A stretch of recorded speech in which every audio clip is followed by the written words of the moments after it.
Regina, you not only made an impact on oncology, your team at MIT used AI to discover what could be our first new antibiotic and in 3 decades. It seems it can be E. coli, MRSA, and strains of bacteria which are currently resistant to other antibiotics. So I think we always get success. But how did you do that?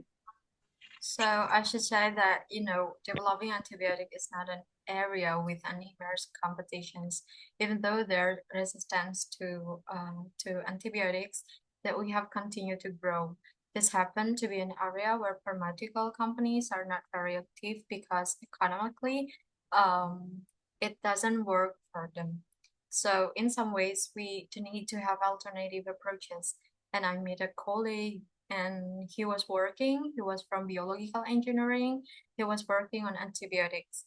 And he was describing the big problem of finding new molecules which are effective against bacteria, drug-resistant bacteria, but at the same time are not toxic to humans. They have some molecules screened against, I think, E. coli. We started with that, and then we just kept to the machine. Um, thousand of molecules, and for each molecule, you knew whether it kills bacteria or not. It was kind of the first attempt to learn automatically, like that. Okay. How do you look at the structure of the molecule and predict whether it would have a desired effect? We found a molecule that didn't look like something human created, and it turns out in the lab that it was able to kill using a different mechanism of action, kill it in a different way, and that's what made it so effective against so many different species. David, let's go back to you. So far we've been talking about system design to perform one task that's known as Neuro AI, but you're working toward artificial general intelligence. Could you explain what artificial general intelligence is? So, if you think about humans and human intelligence, it's these wonderful and beautiful things where we are able to learn skill, which are incredible difference. Where one person might choose to specialize in learning how to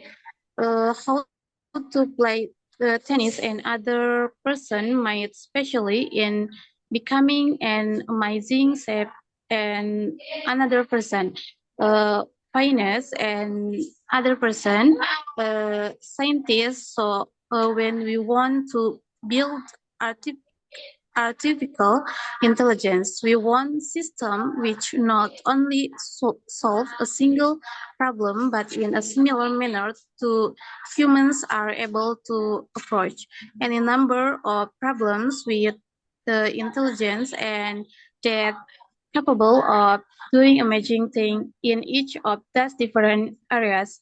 And that's what we refer to as artificial general intelligence, or AGA for short. And how far off do you think we are from that being a reality? So I think it's going to be a spectrum over many years, and I also think it's likely, or at least possible, that there are many breakthrough that are still required before we can really crack, the same kind of level of intelligence that humans have. Regina, you have developed AI to better predicate cancer, but it's only employed a tiny number of cases, right? Why is AI not used more? The problem is that we're creating a lot of great technology, but this technology is not really translated to patient care. And if I would ask the audience, how many of you, when you last saw your position, have you actually seen in AI? And I'm sure not many can really assess to. So I think that technology for many of the tasks is really mature, but there are many other questions which have nothing to do with AI per se.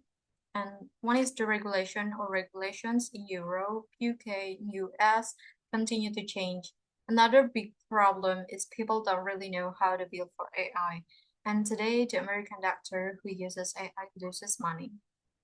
When they see a patient, so it's not much of a motivation. So just to clarify that, did you say that using AI for doctor in the US could actually make them lose money because it makes treatment more effective?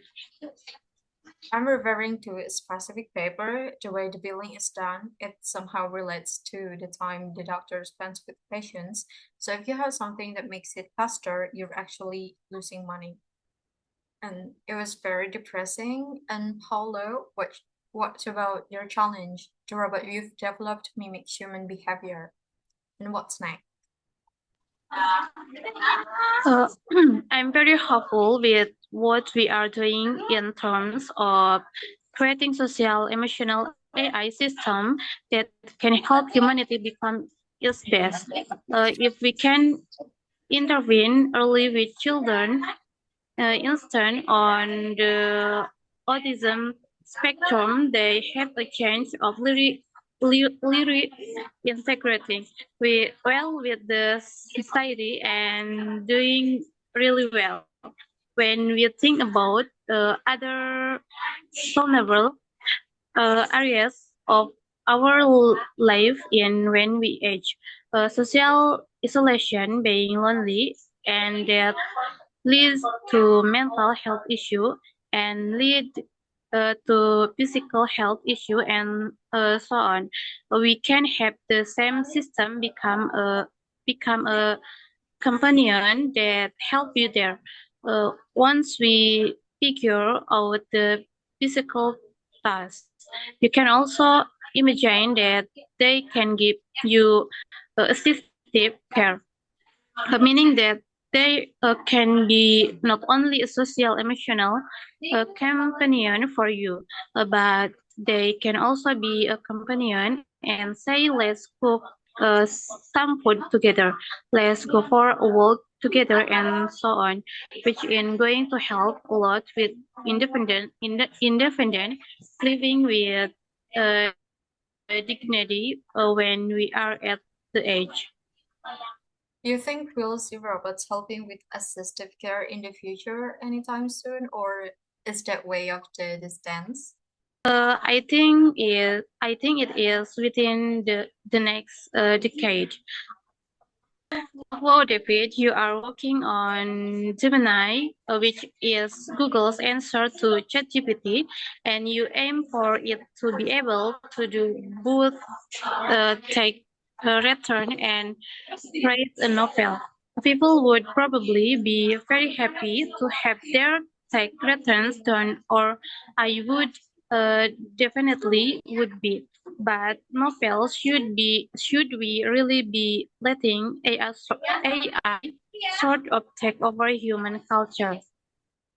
So it's a great question. I think I wouldn't see it as taking over human culture.